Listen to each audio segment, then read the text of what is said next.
Today's scripture is Genesis 32, 4 through 6. Jacob commanded them, "You are to say to my lord Esau, this is what your servant Jacob says. I have been staying with Laban and have been delayed until now. I have oxen, donkeys, flocks, and male and female servants. I have sent this message to inform my lord in order to seek your favor." When the messengers returned to Jacob, they said, "We went to your brother Esau. He is coming to meet you, and he has 400 men with him." This is the word of the Lord. All right, so we've been in a series called Jacob and Sons. How many of you have been with us for any of this Story of God series so far, yeah? So what we did a whole long time ago was I decided, without any counsel, to preach through. See, I say we to deflect some of the blame. You notice how I do that? I decided to preach through as much of the Bible as I possibly could, and this is our, I think, 16th or 17th sermon just in Genesis. So if we don't hurry this thing up, my grandchildren will have to finish it with the book of Revelation here. But we've been in this series looking at the big story of the Bible. And we did a number of weeks on the early stories of Genesis: creation, Adam and Eve, Cain and Abel, Noah, all the good stuff. And what we found was that God made a good world full of only good things, but that through you and I, human beings with free will, we consistently chose the way of sin, which leads to death. And so God's world was broken and corrupted. And God's response, God's solution to the brokenness of the world is to raise up a blessed people through whom he can bless the world. And this is through a guy named Abram or Abraham. Anybody heard of Abraham before? So Abraham and Sarah, God tells them, through you, I'm going to bless all the families on the earth. And so they have Isaac, who marries Rebekah, and then Isaac and Rebekah have Jacob and Esau. And we've been tracking the story of Jacob up until this point. And like I said, you can go back and listen if you've missed some of those messages before. But what we found here is that Jacob, his name means heel, because in the womb he was wrestling with his brother Esau. And even though Esau, his twin, came out first, Jacob came grabbing onto Esau's heel. And so pretty much this is a picture of Jacob's whole personality. You know, you ever take one of those personality profiles? Anybody out there? The Myers-Briggs or the DISC or the Enneagram. That's the new hip one, right? Everybody loves the Enneagram. Imagine taking a personality test and it coming back saying you're a heel grabber, right? You're a deceiver. You're always tripping people up to get ahead. You're always trying to supplant somebody who's ahead of you so you can be the guy at the top. You're self-centered. You're ambitious. Nobody wants that personality profile. But Jacob, from the womb, they were like, this is who you are. And so this whole story that we've been preaching through, he steals Esau's birthright. He steals Esau's blessing. And so he goes on the run. And he goes to his uncle Laban's house, where he marries multiple women, has all kinds of kids. And we talked about that beautiful dysfunction last week. So check that out if you missed that. All kinds of messed up stuff. Violates every rule for marriage in the Bible. And the whole point that we've been talking about in this series over and over and over again is that the only hero in the Bible is not Jacob, it's not Rachel, it's not Leah, it's not Esau. The only hero in the whole Bible is the God of loyal love who uses messed up people with messed up families to move forward his story with the world. Now, what we're going to pick up today is that Jacob has spent 20 years basically hiding from Esau, who was going to kill him. And now he's on the journey back home with his family. He's got all these kids. And notice here in the passage that James read, Jacob knows that Esau's here. He's on the journey home. And he calls him my lord Esau. That's hilarious because he's been tripping up Esau his whole life. He's trying to butter him up. So he sends Esau some animals, he sends him some gifts, and Jacob's clever here. He doesn't even give all the gifts at once. Jacob sends waves of gifts. He spaces them out a bit. He says, your servant Jacob is coming. And his servants come back and they're like, yeah, Esau's there and he's got 400 men. So Jacob's terrified. And what happens here is that Jacob is at the brink of this river called the Jabbok River. He sends his family across for the night, and he is all by himself on the other side of the river, knowing that the next day he's going to meet Esau for the first time in 20 years. And so here we're going to read what I can only describe to you is one of the craziest stories in the entire Bible. And it's in Genesis 32:24. It says, that night Jacob was left alone, and a man wrestled with him until daybreak. When the man saw that he had not prevailed against him, he touched the socket of Jacob's hip, and the socket of Jacob's hip was dislocated while he wrestled with him. Then he said, let me go, for the dawn is breaking. But he said, I will not let you go unless you bless me. So he said to him, what is your name? And he said, Jacob. Then he said, your name shall no longer be Jacob, but Israel, for you have contended with God and with men and have prevailed. And Jacob asked him and said, please tell me your name. But he said, why is it that you ask my name? And he blessed him there. So Jacob named the place Peniel, which means face to face in Hebrew. For he said, I have seen God face to face, yet my life has been spared. Now the sun rose upon him just as he crossed over Peniel, and he was limping on his hip. Therefore, to this day, the sons of Israel do not eat the tendon of the hip, which is on the socket of the hip, because he touched the socket of Jacob's hip in the tendon of the hip. I said hip so many times. It's one of those words that if you say it too much, it feels like it's not a real word anymore. But this is, without a doubt, one of the weirdest, craziest, coolest stories in Jacob's life and probably the entire Bible. So to set this up for you a little bit here, Jacob had this wild encounter with God, with this ladder, this stairway reaching to heaven, when he was on his way to Laban's house 20 years before. And at that point, he was alone at night on the run, and God appeared to him. And now it's almost like there's these bookends to Jacob's exile, that on the way back, it's a similar thing. It's the same story. He's alone at night, and God appears to him. But this time, God shows up ready to wrestle. And I'm going to be honest with you. I was reading this week, and I'm like, this story's weird. What is happening? What is going on with this story? And some of you, if you grew up in church, you're like, oh, yes, of course. This is the part where God wrestles Jacob. And I'm reading it, I'm like, what is happening here? Right? Like, what is going on? It's bizarre. It's this place of encounter.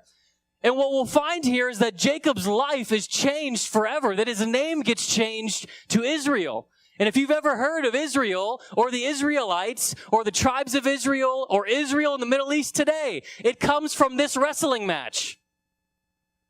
Something happens here which changes Jacob's life and therefore changes the rest of the world. Wild story.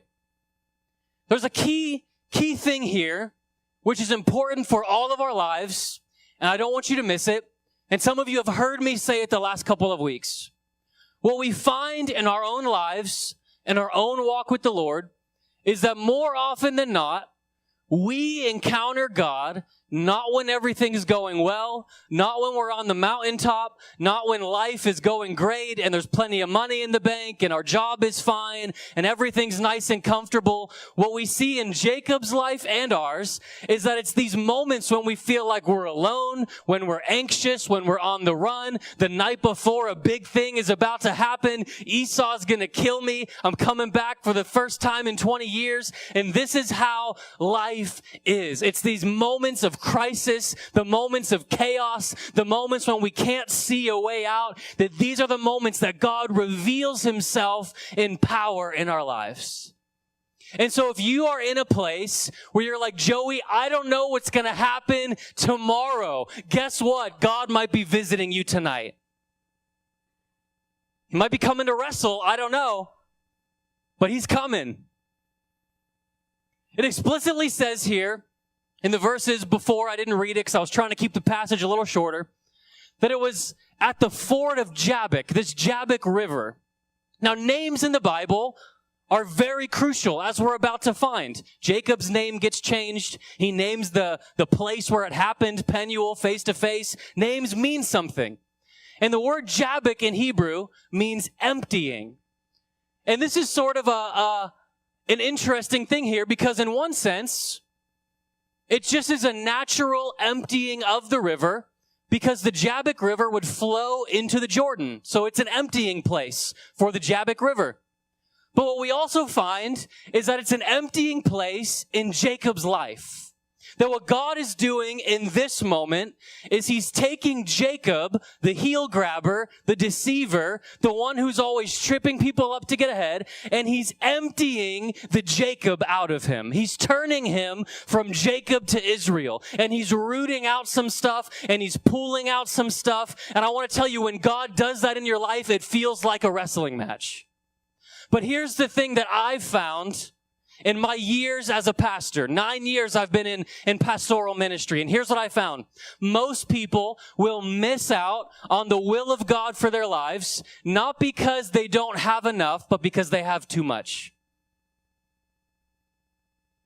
Here's what I mean. We come to God with our list of all of our accomplishments, and look at me, and look what I've done, and I have these gifts that should be used, and I need to be in these positions, and I need to have this title, and I need people to recognize this, and I have all my stuff and my business and my hobbies. And the thing is, if God is ever going to use you in your life, you got to have a Jabbok moment with the Lord. You got to have an emptying moment with the Lord, that he's got to root out some stuff. He's got to pull out some stuff. And it's when you and I empty ourselves that then there's space for God to move.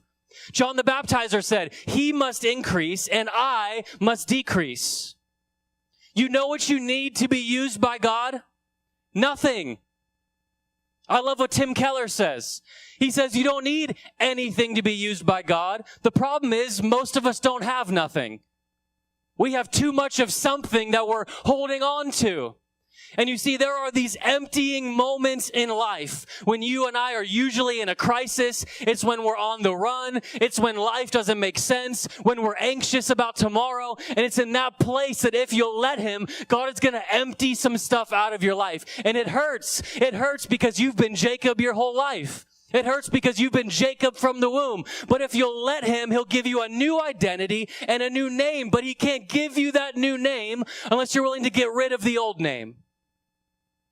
He cannot fill a cup that's already full. And so you and I got to empty some stuff. And you see, Jacob has been on a process of spiritual formation from the time he ran away from home. In fact, I'd propose to you that Jacob's been wrestling his whole life. He was in the womb wrestling with Esau. He wrestles the birthright away from Esau. Wrestles the blessing from his father that was for Esau. Stuff that happens in Jacob's 20 years with Uncle Laban that I don't have time to preach to you because it's already going long enough. He's wrestling with his father-in-law, uncle. It's all weird West Virginia stuff. Don't worry about it.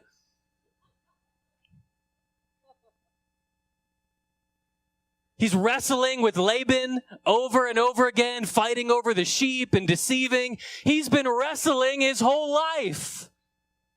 And what happens in this moment is Jacob is about to have a wrestling match that changes his life forever. And Jacob's strong. Now, we think Esau's the strong one because he's the hairy, wild outdoorsman. And Jacob's the homebody. But here it says they wrestled all night until daybreak. That's a long wrestling match. I don't know if you ever wrestled. Josiah, Nate, we were young. We'd wrestle. We were idiots, right? We're like, what do? We don't know what to do. Let's just wrestle each other. And it was a great time. You want to know what young guys do? It's like, let's just fight something. I don't know. That's my whole childhood right there.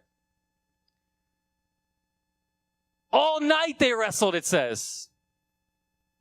It's a long wrestling match. So it says here in verse 24, Jacob was left alone, and a man wrestled with him until daybreak. Now, Jacob is about to find, of course, that it's not a man, but it's the Lord. And he says in the morning, I've seen God face to face. But the writer here is giving us Jacob's perspective, that initially, all he knows is this male attacker comes at him in the night. And this is the best part of this. You know who initiated this wrestling match? The Lord. You see, if you think that God will not make you uncomfortable, you don't know this God.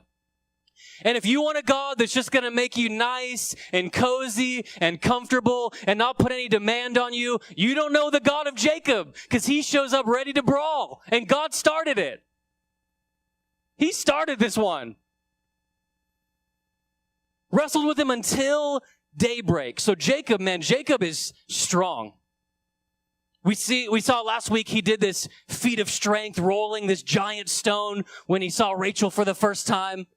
Jacob's strong, and he wrestles all night. Now, when you read this passage, when you hear this passage, if you're like me, you're reading it like, man, what is God doing? Like, what is he up to? What is happening? Who even wins this wrestling match? Is Jacob winning this thing? Or like, what is happening? So it seems to be, on one sense, it looks like Jacob's winning because, they're fighting till daybreak, and the guy sees that he can't prevail, so he touches the hip. And then even then, he's like, look, man, it's daytime now. Can we get this thing over with? And Jacob's still holding on, like, I'm not going to let you go. So it seems in one sense like Jacob is winning. But on the other hand, of course, at one touch from the Lord, Jacob's socket is dislocated. And you'll find that it's dislocated the rest of his life. There's no chiropractor. Not even Kelly could put that thing back into place. And she could fix just about anything. Dislocated for life. And Jacob says in the morning, I've seen God face to face and my life has been spared. So in one sense, it seems like Jacob wins this thing, but you can tell that there's more going on here, that when you look actually at the story in hindsight, you can see that Jacob walks away a new man, and that means God won this thing. So it says here, verse 25, when the man saw he had not prevailed against him, he touched the socket of his hip, and the socket of his hip was dislocated while he wrestled. Now, most translations say touched. A few translations say struck. And I was looking into this because his hip is dislocated, and it's like, did God just karate chop this thing or what? What happened?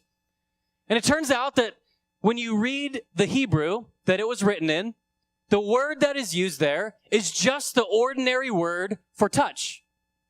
The author didn't use the word for hit or strike or attack. It's just the ordinary word for touch. And what we find here is that as he touches the hip, it's dislocated permanently. Now, I've never wrestled and had that happen, okay? Imagine being Jacob for a minute. You're scared for your life.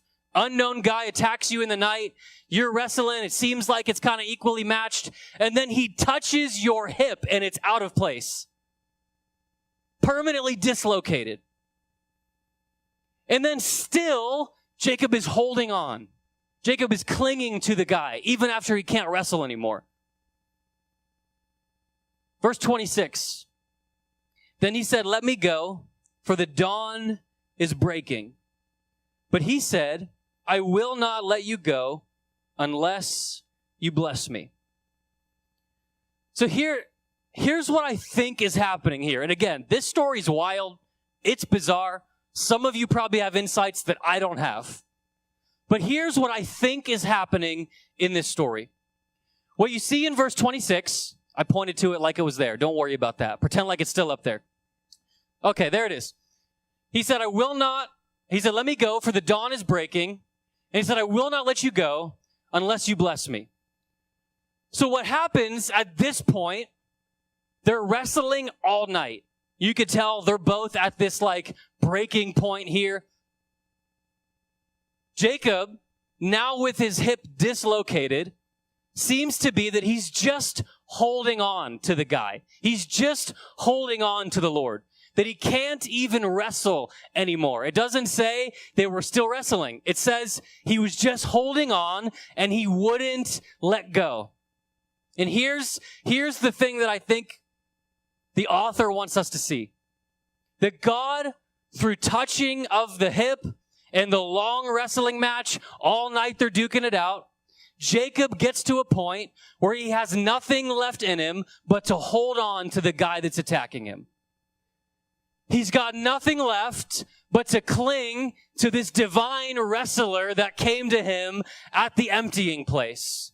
He can't fight anymore. He's not able to wrestle anymore. All that he can do is hold on and say, I'm not going to let go until you bless me. And here's the thing about this. Jacob has been wrestling, remember, his whole life.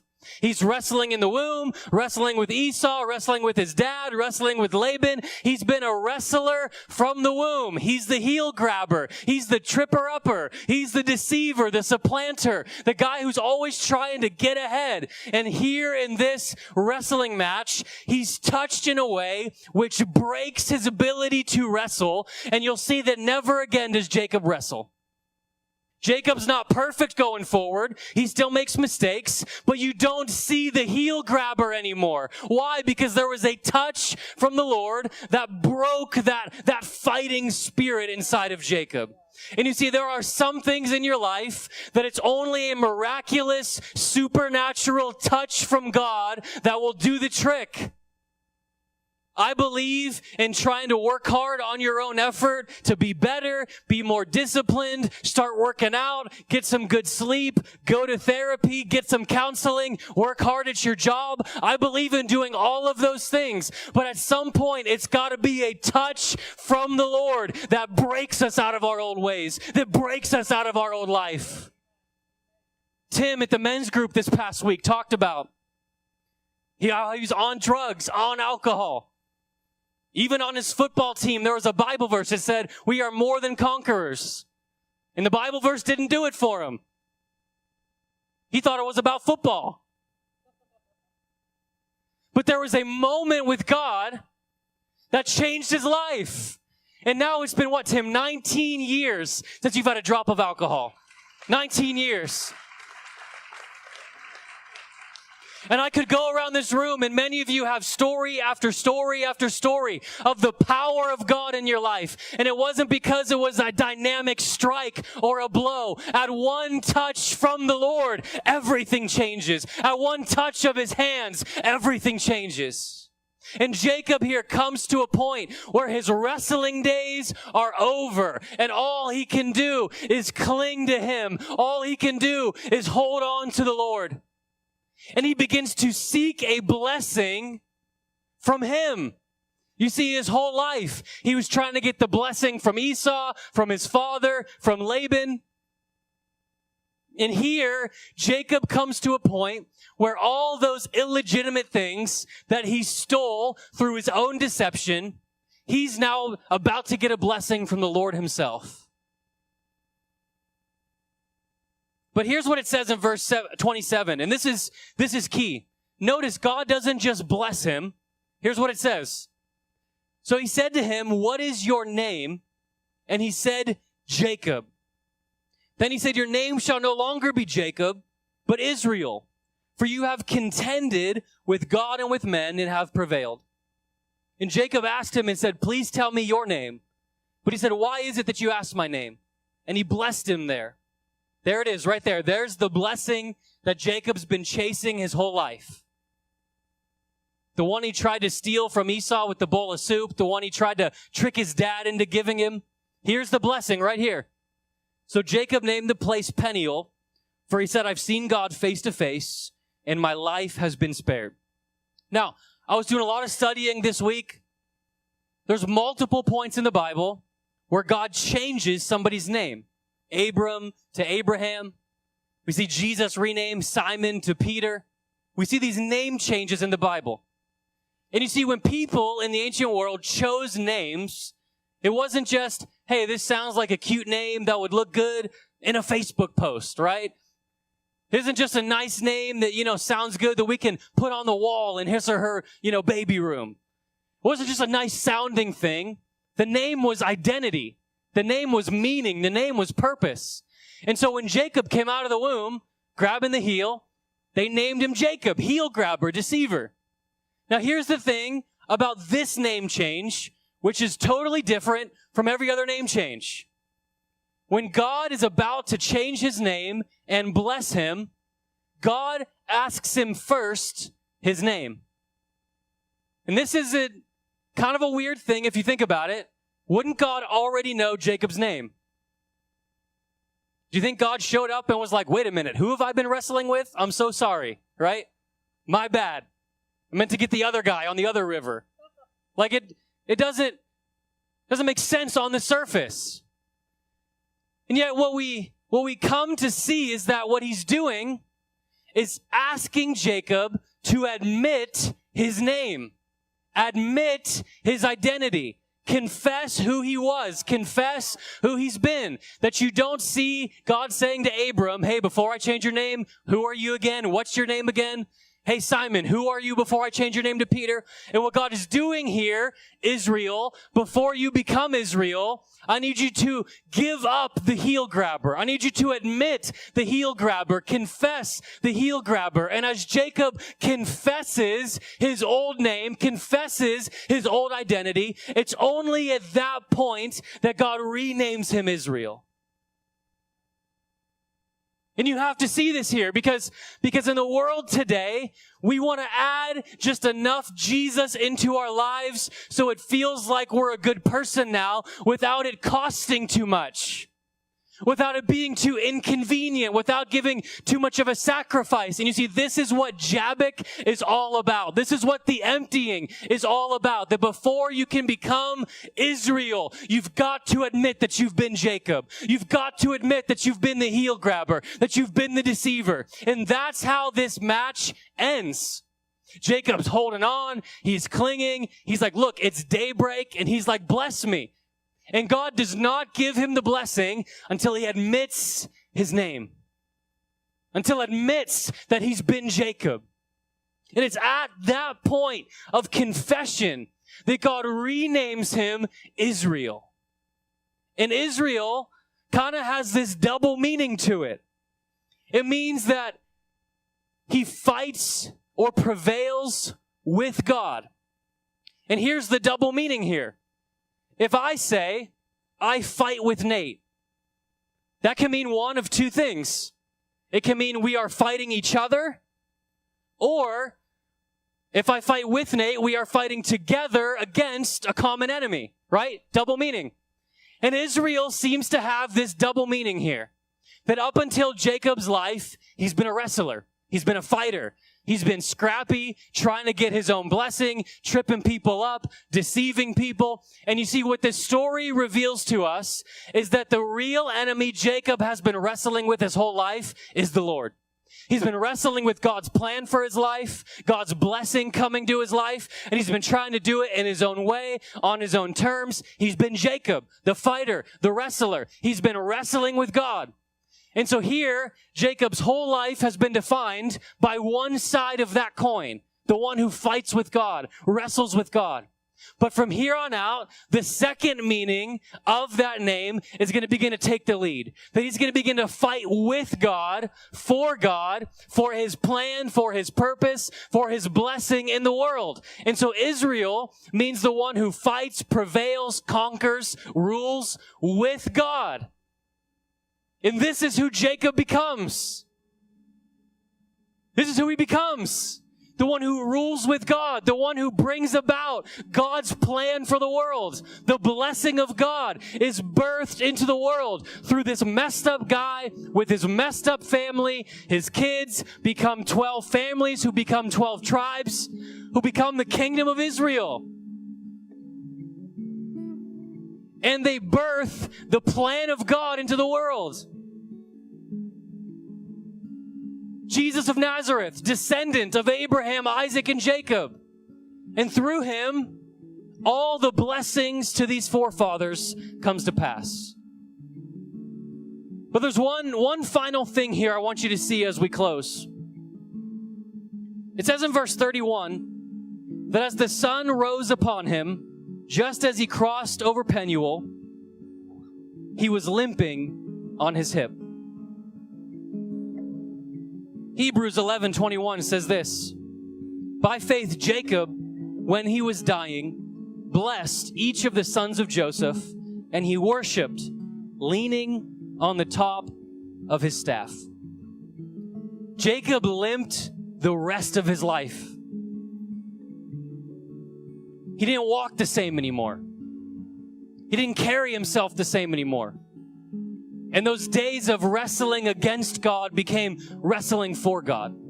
Jacob to Israel. It was a limp. Changed the way he walked. And the cool thing about that is nobody who ever saw Jacob could see him the same way again. In fact, when he said his name, he couldn't even say who he was without telling a story of how God did something in his life.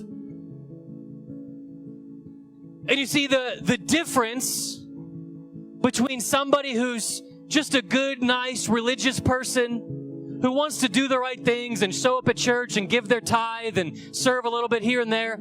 The difference between that person and the person who has truly met God is that the person who really met with God walks with a limp.